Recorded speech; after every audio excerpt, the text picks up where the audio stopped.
السلام عليكم ورحمة الله وبركاته. بسم الله الرحمن الرحيم. الحمد لله رب العالمين والعاقبة للمتقين ولا عدوان إلا على الظالمين. الصلاة والسلام على أشرف الأنبياء والمرسلين سيدنا ومولانا محمد صلى الله عليه وسلم وعلى آله وأصحابه وأتباعه أجمعين أما بعد. Hadirin ahli jamaah Masjid Jami' Al-Izzah Masjid Jami' Al-Ikhlas rahimakumullah wa ja'alana wa iyyakum minal mukhlishin lahuddin. Allahumma amin ya rabbal alamin. Alhamdulillah wa syukurillah.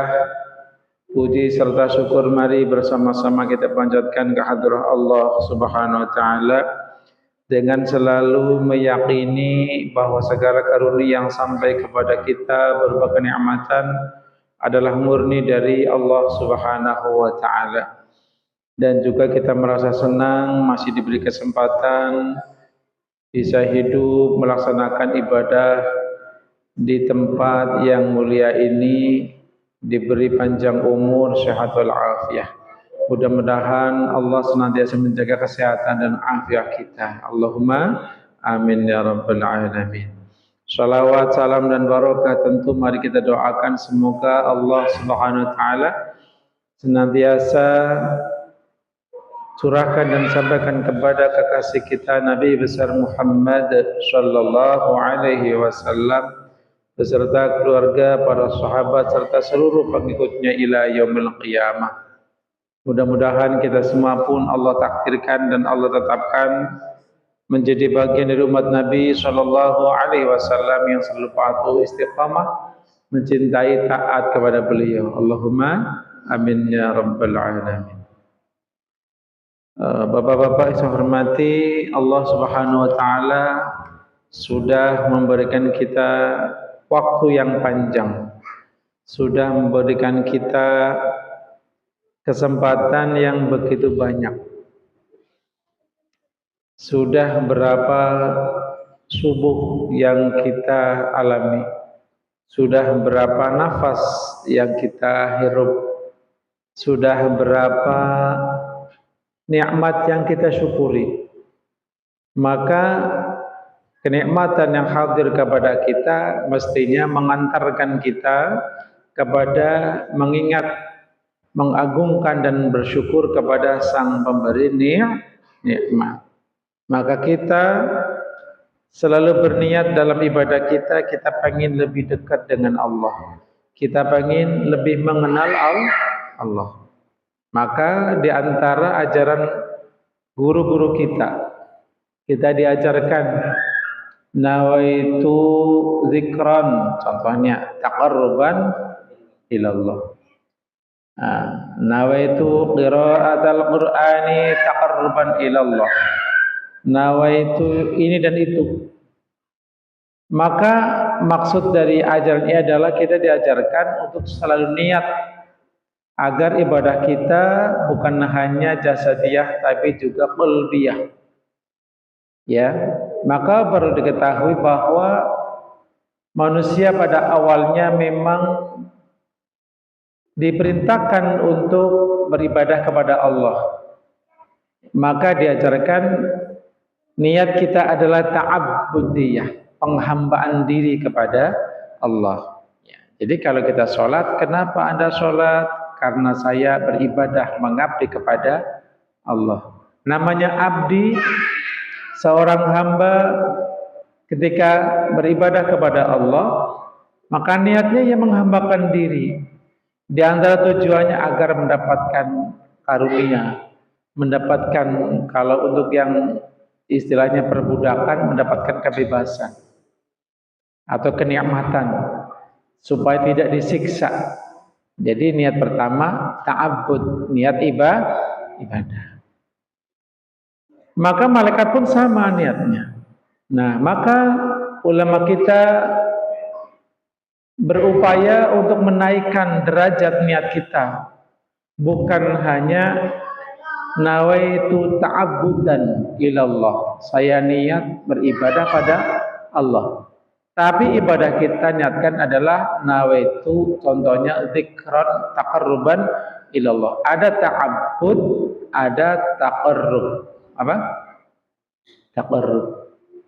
Ya, kita niat sembahyang ibadah, i'tikaf ta'abbud.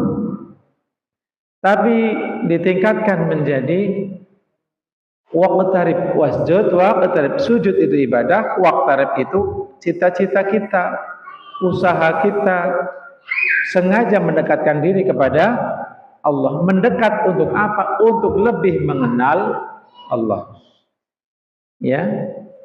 Maka ketika kita beribadah, nawaitu taqarruban ilallah, saya niat zikir, saya niat ngaji, taqarrub karena pengen mendekatkan diri kepada Allah. Karena mendekatkan diri kepada Allah itu perintah Allah. Wasjud waqtarib, sujud dan mendekatlah.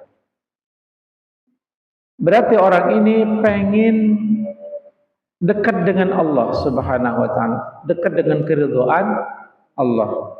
Ya, hatinya ikut ibadah. Niatnya hatinya ikut ibadah, bukan aja saja yang ta'abbud, hatinya ikut niat ibadah. Ya, taqarrub, mendekatkan diri kepada Allah. Maka Allah akan mendekatkan juga, baik zahirnya ataupun batinnya. Jadi ada niatnya apa? Kalau lupa niat, ulangi lagi di hati. Saya pengen deketin Allah. Saya pengen lebih dekat dengan Allah. Yang ketiga, yang paling tinggi, tahakkuk namanya. Lebih mengenal atau lebih ma'rifat kepada Allah, atau haqqul yaqin, agar mendapatkan keyakinan yang sangat hakikatnya. Jadi tidak ada tujuan dari ibadah kecuali hanya Allah, bukan surganya dan sebagainya. Nawaitu tahakkukun, ya. Nah, itu zikron tahakkukan ilallah. Saya pengen beribadah kepada Allah agar tahakkuk, lebih menyatakan tentang sifat Allah itu kayak apa. Pengen kita ditajalikan oleh Allah. Pengen agar Allah memperkenalkan dirinya kepada kita. Kira-kira paham orang sih, Pak? Nah, saya ngalor ngidul mubeng-mubeng apa paham? Ini gini, Pak. Allah, bukan surga yang aku mau.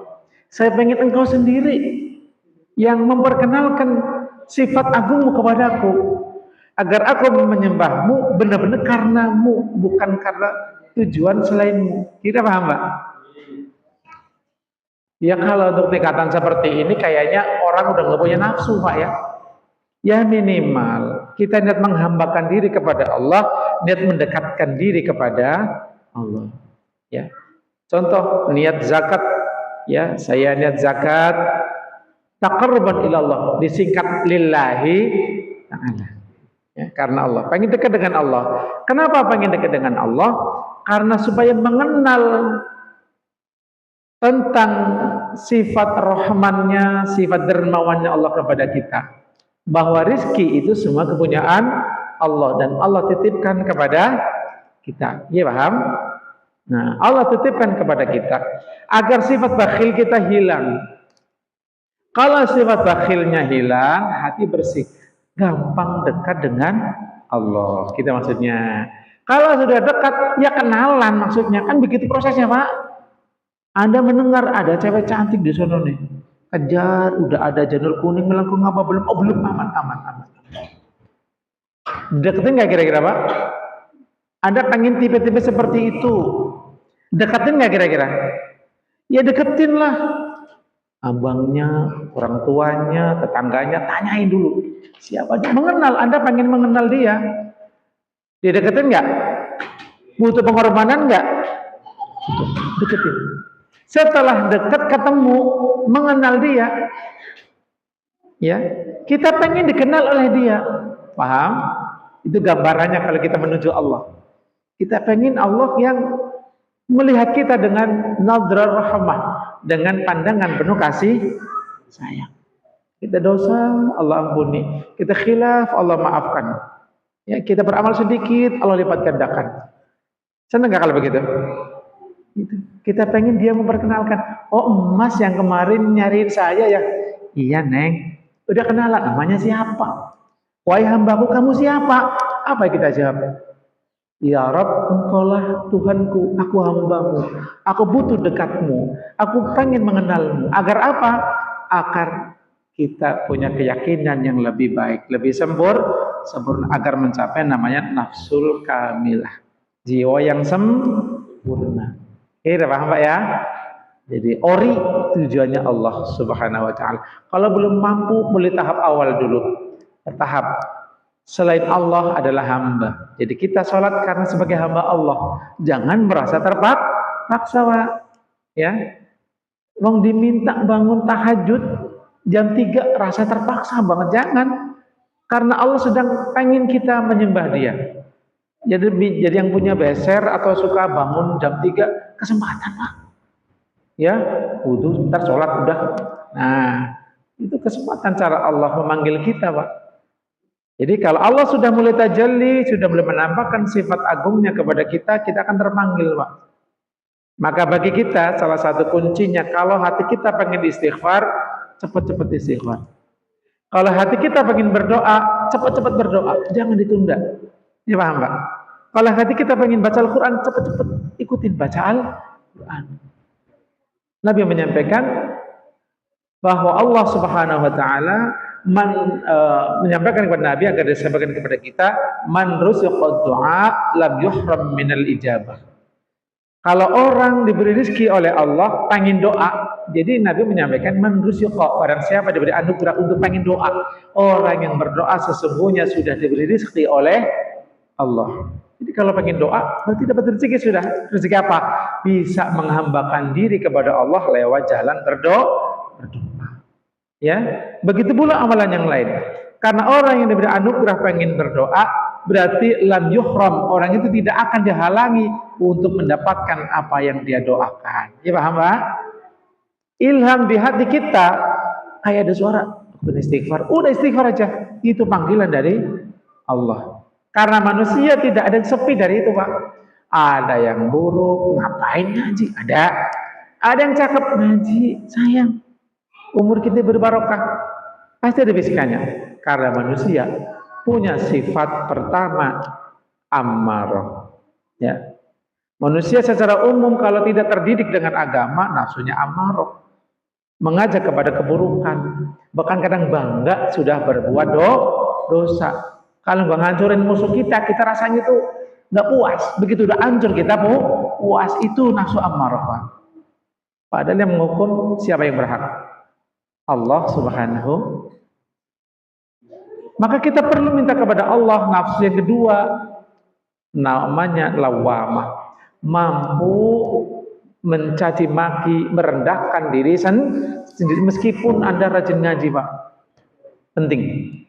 Nafsu lawamah ada dalilnya di Al-Qur'an. La uqsimu biyaumil qiyamah. Wa la uqsimu bin nafsil lawamah. Lama, mencaci, menghinakan. Yalu, laim, lawam, maknanya nafsu yang suka mencaci dirinya sendiri. Ya karena apa? Karena dia sudah diberi oleh Allah mawas diri, memahami diri sendiri. Maka awal dari bapak-bapak menjadi orang yang baik, kalau mampu menjelekkan diri sendiri, meskipun ibadahnya bagus, Pak. Meskipun tahajudnya nggak pernah putus. Meskipun istiqamah Anda baca sholawat, baca Al-Quran, tapi kalau belum mampu menjelekkan diri sendiri, belum mampu tawadhu kepada Allah, belum mampu tawadhu kepada Allah, berarti Anda belum punya awal menjadi al-akhyar. Apa al-akhyar? Rabbi faj'alna. Anda minta pada Allah, ya Allah jadikanlah kami orang-orang yang baik. Ya, maka kita minta pada Allah. Nah, ada caranya, Pak. Latihan, Pak. Mau tak ajari, Pak? Ini sedikit kita ngaji diri, Pak ya. Gak apa-apa, yuk. Saya pesan nanti amalkan, Pak. Ini bukan ijazah, tapi anjuran. Kira-kira Anda pengen punya nafsu lawamah, memulai lebih baik. Dia orang kalau punya nafsu lawamah, bisa mencaci diri sendiri walaupun dia rajin ibadah, punya tawadhu kepada Allah dan manusia, insya Allah Anda punya permulaan yang baik, ya, starting yang good. Nanti amalkan Pak. Oke? Baik, kita coba amalkan ya. Nanti kalau sudah di rumah, ini kira-kira mau pulang semua kan nanti? Apa rumahnya di masjid? Ibadah, bapak-bapak keren Pak. Ya, ada yang datang sebelum Pak Tarman, betul? Ada. Ada yang baca Quran sehari 1 juz, ada nggak? Ada. Tapi lupa manusia tidak memikirkan lawah rumahnya sendiri. Saya ajarkan. Nanti kalau pulang ke rumah apa ya? Orang yang paling banyak berkomunikasi dengan Anda siapa di rumah? Nanti bilang. Ikutin ya. Bismillahirrahmanirrahim. Nanti istri Anda dudukkan di depan. Di depan, pegang tangannya. Iya, pegang tangannya. Ikutin kalimatnya. Bismillahirrahmanirrahim. Mama, manggilnya apa, Boe atau my darling, apa terserah.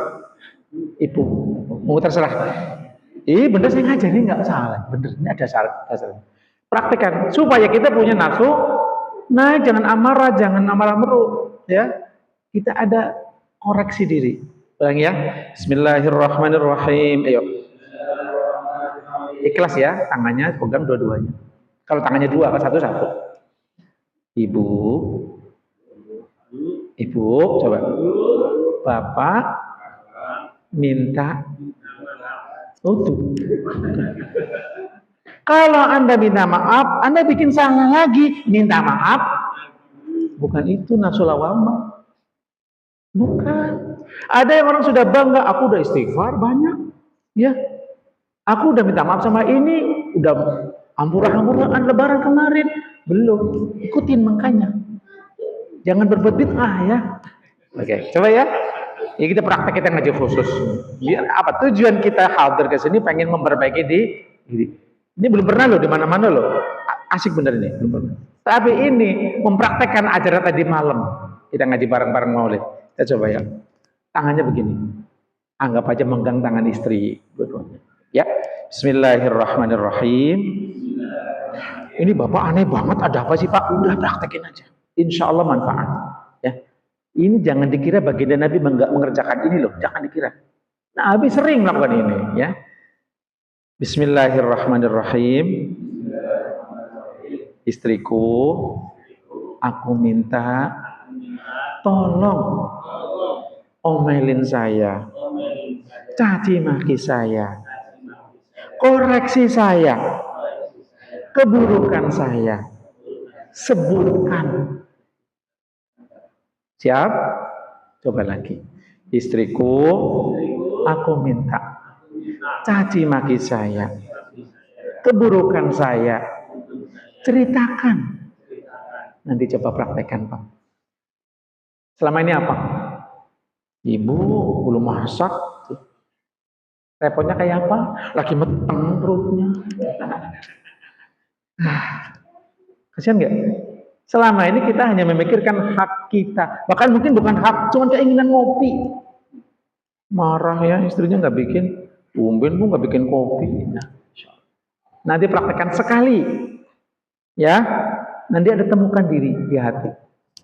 Pasti bisa menemukan karena istri paling ngerti keburukan. Tenang Pak, istri-istri Bapak tadi udah saya ajarin juga sama. Ya biar apa?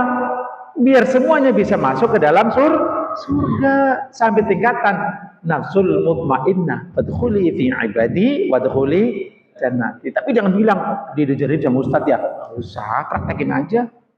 Ya. Udah sehari, besok sama. Terus latihan setiap hari, Pak. Jadi kalau istri Anda marah, ini mau ngaji, mau kondangan sih, Pak? Kok pakai baju batik? Terima itu sebagai kekurangan Anda. Terima itu sebagai cinta dia, Pak. Paham, Pak? Jangan kita seperti dewa, Pak. Nggak pernah yang salah kayaknya. Kira-kira kita, Pak ya. Saya tahu bapak-bapak rajin sholat tahajud, duha, apal Yasin, apal banyak. Tapi mampukah menjelekkan diri sendiri? Mampu nggak Pak? Belum tentu. Kalau kepada Allah gampang. Ilahi lastulil. Itu ya. Firdausi ala. Ya, ya Allah, ya Tuhanku, aku bukan ahli surga. Namun aku nggak pantas. Ya Allah, aku bukan ahli surga, tapi aku tidak kuat berada dalam neraka. Itu kepada Allah, kepada istri, anak, orang yang paling tahu kejelekan kita. Ya orang yang paling banyak komunikasi dengan kita, ya terutama Allah, lebih tahu keburukan kita maksudnya Pak ya. Insya Allah, nah, kita ngaji lawamah dulu Pak ya, agar ada pesan yang kuat di hati. Sanggup kerjakan itu Pak nanti malam Pak? Siap, benar? Nanti latihan sama anaknya. Dedek, Bapak jahat ya? Iya. Nggak apa-apa, itu bagus banget. Serius bagus. Itu kenapa Nabi mengajarkan kita sangat sayang pada kita. Raufur Rahim, karena itu kepengen umatnya naik makomnya, jangan amarah mulu ya. Ya, selalu naik tingkat lawamah. Nanti tak ajarin apa itu mulhamah. Ya. Apa itu nafsu radiyah, maradiyah, ada semua. Untuk apa? Memperbaiki hati kita, gitu Pak ya. Karena hati adalah tempat pandangan Allah kepada kita. Kalau kita baik hati kita, insya Allah panca indera kita, badan kita akan melakukan yang baik-baik saja, insya Allah. Allahumma amin. Baik, kita lanjutkan Maulid sampai mana? Terakhir.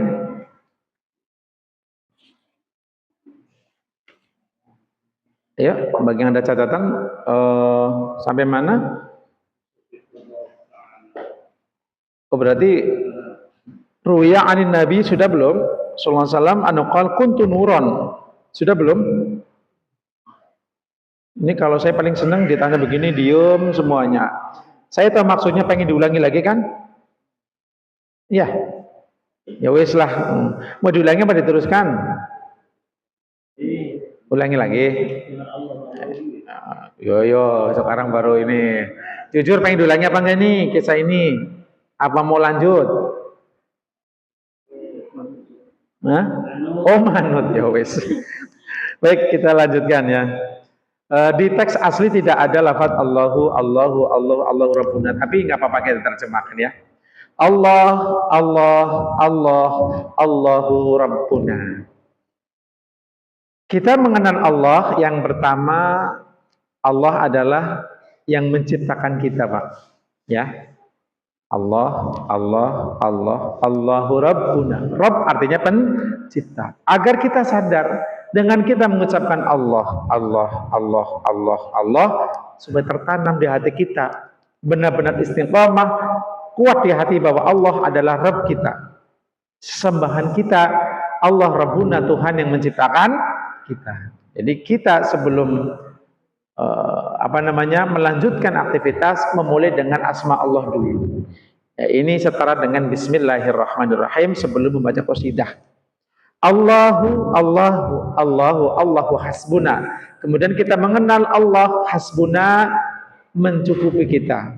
Jadi Allah zat yang mencukupi hamba-hambanya. Itu maknanya ya, wallahu a'lam. Baik, kita mulai tanaqqalta. Ya. Tanaqqalta fi aslabi arbabi sudadi kada syamsu fi abrajiha tatanaqalu wasirta sariyan fi butunin tasharrafat bihamlin alaihi fil umuril muawalu hani'an liqaumin anta fi wa minhum bada minka badrum bil jamalimu sarbalu. Bait yang terakhir wasallallahu dibuka halaman 102. Wasallallahu bait terakhir. Wasallallahu kullayawmin wa lailatin ala ahmadal muhtari maulal fadailu. Tanaqalta ya Rasulullah, Anda berpindah-pindah. Ya, berpindah-pindah dari mana? Min aslam bi arbabi sudadin. Anda ya Rasulullah berpindah-pindah, cahaya engkau wahai Rasul, nurmu wahai Rasul berpindah-pindah fi aslabi, di sulbi-sulbinya tulang laki-laki, ya, tulang sulbinya laki-laki, arbabi sudadin, yang mempunyai pangkat kepemimpinan, yang mempunyai siyadah, punya pangkat pemimpin. Jadi sulbinya kakek moyangnya Nabi semua adalah pemimpin, Pak. Ya, jadi Nabi SAW itu berasal dari sulbinya para pemimpin. Tidak ada yang remeh, mulia semua. Jadi Nabi itu lahir batin mulia. Paham, Pak? Ya. Kada syamsu fi abrajiha tatanaqalu. Kada syamsu, begitu pula asyamsu, matahari, fi abrajiha, di lintasannya, tatanaqalu, berpindah-pindah. Jadi Nabi itu berpindah dari Sayyidina Adam alaihissalam sampai kepada Sayyidina Abdullah putra Sayyid Abdul Muttalib, seperti matahari yang berpindah-pindah. Di lintasannya adalah lintasan orang-orang yang mulia. Nah, itu seperti matahari. Matahari dimanapun disebut itu di atas kita, ya. Jadi kalau lewat daerah yang barat pas dia tenggelam, di sana juga di atas mereka, selalu di atas. Itu maknanya kata syamsu fi abrajat tatanaqal, itu Nabi SAW. Wasirta ya Rasulullah, engkau berjalan, ya, dengan perjalanan berpindah itu sariyan, sebagai orang yang mulia. Jadi sari artinya orang yang mulia. Ini bahasa Arab tapi bukan bahasa Jawa, ya. Sariyan, sebagai orang yang mulia, fi budunin tasyarrafat, yang berjalan tadi dari sulbi kemana, ke rahim. Kan berarti dari Sayyidina Adam alaihissalam, sulbi beliau, ke Siti Hawa. Paham? Ke rahimnya Siti Hawa. Siti Hawa sudah keluar, itu nanti putranya, ya, masuk lagi dari putranya itu, di sulbinya masuk ke istri putranya, dan seterusnya Nabi Ibrahim alaihissalam, ya, ke istrinya, ke rahim istrinya, terus sampai Siti Aminah keluar. Nah, dia maksud begitu. Wasirta itu maknanya wasirta, dan kau berjalan wahai Rasul sarian, sebagai orang yang mulia, fi butunin, di butun, di perut-perut, di kandungan-kandungan, maksudnya di nenek-nenek moyang beliau. Tasyarrafat bihamlin alaihi fil umuril ma'awalu. Tasyarrafat, yang mana butun, kandungan-kandungan itu menjadi mulia, bihamlin, dengan sebab mengandung alaih beliau, ya, fil umuril awalu, di dalam kandungan, alaih fil umuril ma'awalu, di mana beliau itu adalah al mu'awalu fil umur aslinya. Jadi asli kalimatnya adalah alaihi fil umuril mu'awalu, alaihi al mu'awalu fil umur. Maksudnya beliau Nabi SAW itu berpindah-pindah, berjalan dari sulbi kemudian ke kandungan. Nah, kandungan-kandungan tersebut menjadi mulia sebab menjadi tempat Nabi Shallallahu Alaihi Wasallam di rahim, ya, di kandungan. Maka orang yang punya kandungan itu menjadi orang yang mulia, termasuk yang punya sulbi dengan cahaya Nabi. Bihamlin alaih, sebab mengandung beliau. Alaihi fil umuril ma'walu, di mana Nabi menjadi orang yang menjadi tempat kita pasrah, Pak, ya, menjadi kita tempat kita berharap. Itu Nabi Shallallahu Alaihi Wasallam. Contoh begini, Pak, jaminan nggak sholat Anda diterima semua, Pak? Jaminan Anda nggak sodako Anda yang katanya ikhlas banget diterima nggak? Maka harapan kita baginda Nabi Shallallahu Alaihi Wasallam, Pak, karena beliau asy-syafi' yang beri syafaat. Kalau beliau, kita sering baca sholawat dengan cinta, dengan khusyuk memuliakan beliau, insya Allah beliau tahu hajat kita, pengen amal kita diterima. Tuh ajaran ya Rabbi bil Mustafa, ya Rabbi wa Tuhanku bil Mustafa, dengan Nabi Muhammad al-Mustafa, baligh maqasidana, sampaikan maksud kami semua, waghfir dan ampunilah kami ma madha, dosa yang telah lalu, ya wasi'al karami, minta ampun dengan wasilah al-Mustafa. Terakhir, hani'an liqaumin, takutnya besok libur lagi, makanya ini sebaris lagi ya Ustaz ya, takutnya besok libur lagi ya. Mana udah libur. Hani'an liqaumin anta fihim wa minhum, hani'an, betapa keindahan rasa senang, surur, bahagia, kebahagiaan itu liqaumin, bagi kaum, suatu kaum itu akan bahagia, anta fihim, yang mana engkau wahai Nabi wahai Rasul, fihim, ada di kaum itu, wa minhum, dan engkau berasal dari kaum tersebut. Ada dua kaum. Kaum yang pertama, kaum yang asalnya Nabi, suku Quraisy, kaum Arab, senang mendapatkan hani'an, senang kebahagiaan, pasti dapat kebahagiaan. Nah, anta fihim wa minhum, yang kedua kaum yang fihim, anta fihim, ada di dalamnya. Secara zatiah, orang-orang Madinah punya hani'an, kebahagiaan yang tersendiri. Apa di antaranya? Di antaranya kota Madinah tidak akan mampu dijebol oleh Dajjal. Ibadahnya orang-orang yang berada di kota Madinah dilipat gandakan beda, termasuk yang di Mekah. Mekah kan asal Nabi ya. Terus Nabi bermukim di mana? Madinah. Paham maksud saya?